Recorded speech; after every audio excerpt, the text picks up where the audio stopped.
Hi, hello everyone. This is Mr. M from Algebra Lessons. Today in this video, we are going to discuss a combination problem. This is actually known as handshake problems. Handshakes problems. Okay.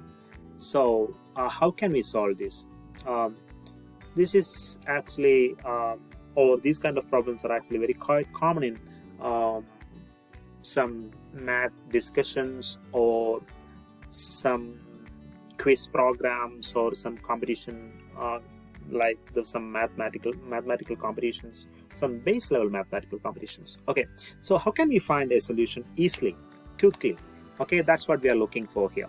So here in this problem, it is saying that in a meeting there are 8 participants. So we need to first underline the quantity we have. 8 participants. Each participant shakes hands with every other participant exactly once. How many unique handshakes occur during the meeting?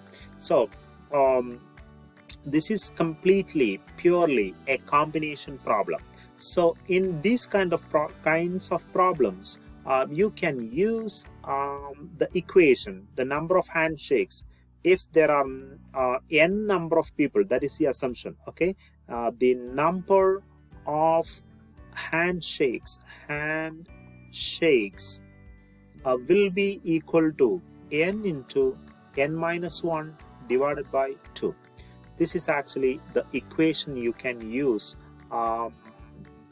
to find the total number of handshakes if they are shaking their hands with every other participant exactly once. So make it sure exactly once. So in this particular case here, this is n is 8 because the number of participants times n minus 1, that is 8 minus 1, that is 7 divided by 2.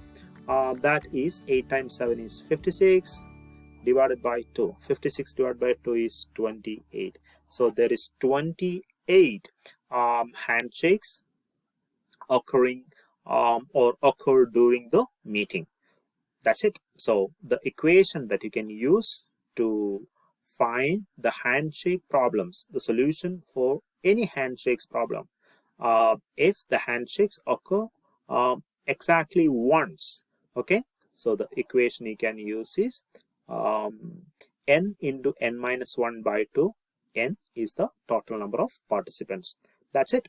So if you need this kind of more problems, you can subscribe this channel. Don't forget to share this. That will help your friends. So please share and subscribe. Thank you.